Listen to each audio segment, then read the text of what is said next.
No matter who we are, life is going to put us through the changes we need to go through. The question is, are we willing to use this force for our transformation? One of my favorite quotes from Michael A. Singer's book, The Surrender Experiment. It's a book about allowing life to unfold for you. So I've done 2 interviews in the past couple of days and asked me, you say that your mess is your message, why do you say that? That phrase, my mess is my message, actually came from one of my mentors, Lisa Marie Rosati, a few years ago. I heard her say it on a telesummit, and I was so intrigued by that idea.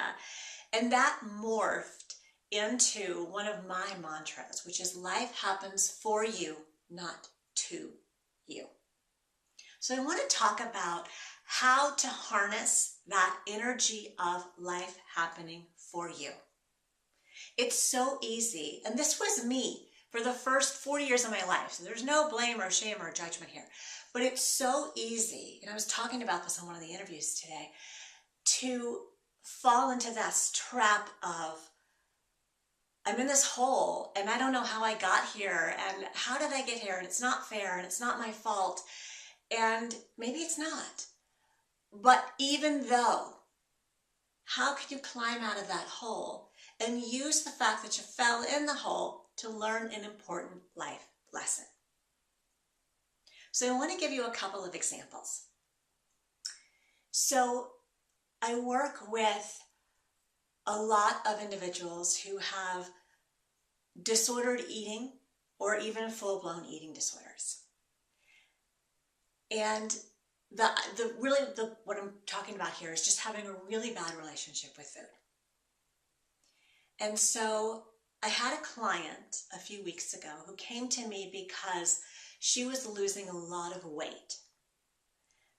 In her mind, it was unexplained and unexpected. So I said, okay, why is this happening for you? And we broke it down into 4 different areas of contemplation. And I offer these up to you because oftentimes these life challenges can be broken down into 1 or more of these 4 areas, and you can really get some insight as to why this is happening for you, not to you. So in her case, I said, okay, let's look at the physical thing that's happening here. You're losing weight. In your mind, there is no physical reason for that. But let's actually look, no blame or shame, let's look at your caloric intake. Let's look at, I didn't have her track calories because that would have just triggered the eating disorder. But let's look kind of back at the past several months. Have you been eating as much as you should, as much as you normally would? Physical. Is there a physical reason for this thing happening for you? So she came up with, actually, now that you mention it, I don't think I've been eating as much. Well, if you're not eating as much, weight loss is kind of a natural phenomenon, right? So physical reason why that had happened for her. Checkbox 1. Number 2, let's look at the mental reason.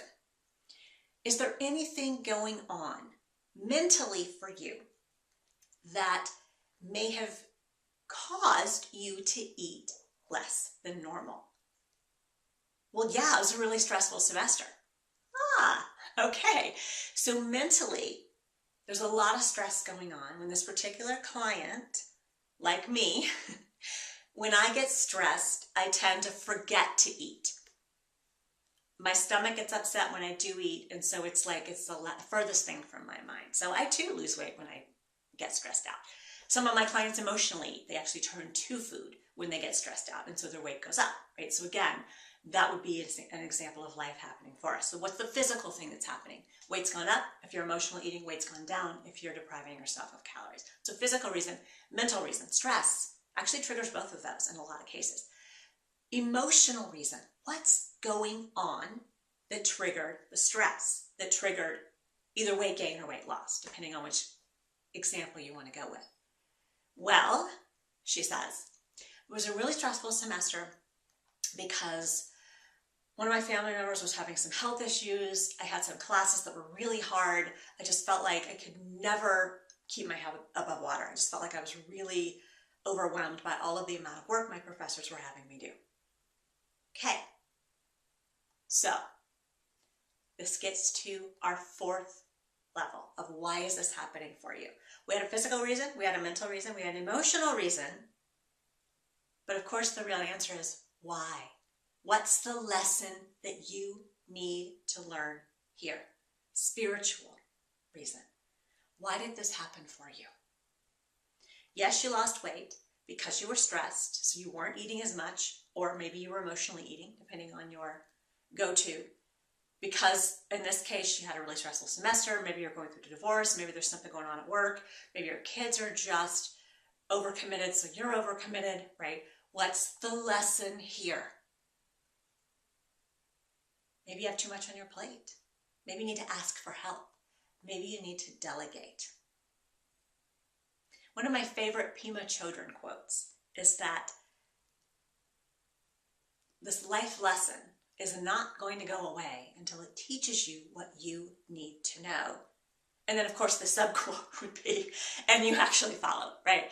Because if you realize you're overwhelmed and you take nothing off your plate, you really haven't fully learned the lesson. So it's going to keep coming around. So physical, mental, emotional, spiritual reason why something happened for you. I'm going to give you another example. So I have a friend who has had a similar experience that I have had in 2017. We both suffer from a history of endometriosis, but neither one of us has really struggled with it for years. Both of us, we didn't even realize this till we talked last week, have been having a lot of pain that feels a whole lot like endometriosis and the way it used to feel, in my case, 20-something years ago.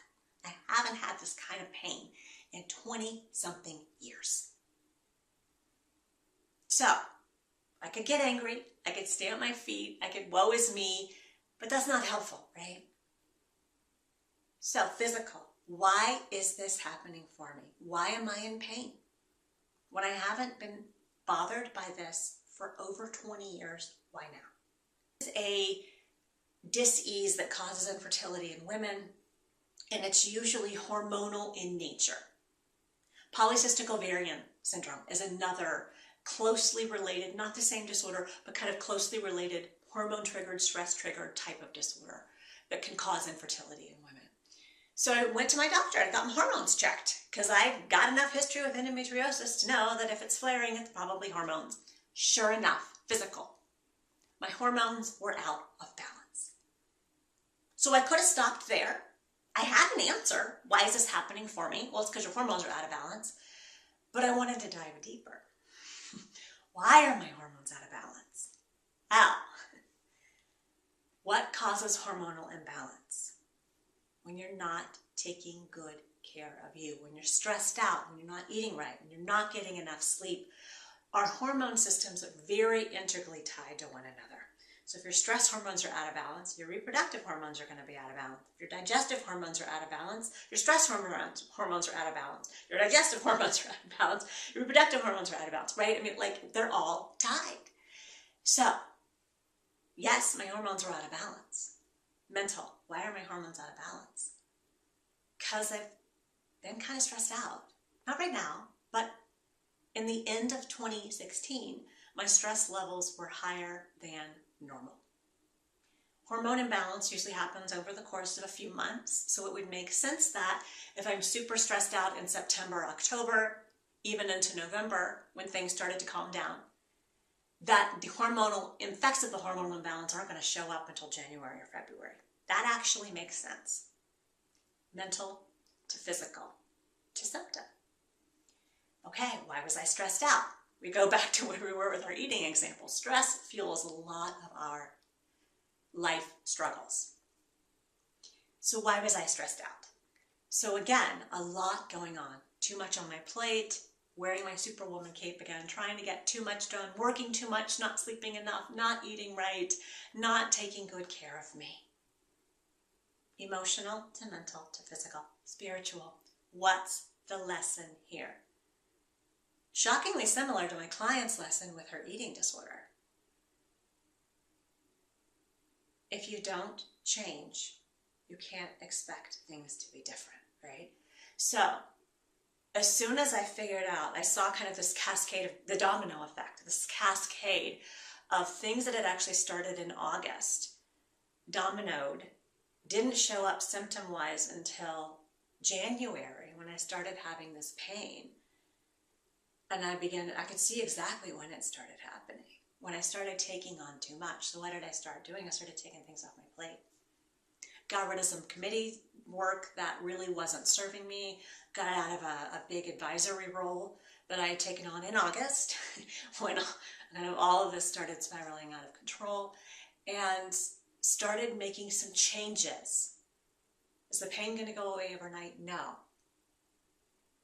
Why is this happening for me? Because it's going to keep circling back around until we've learned our lesson. And I have a history of doing this, of taking on too much, taking things off my plate, and then just putting more stuff back on my plate. So for me, this pain is universe saying, okay, are you serious this time?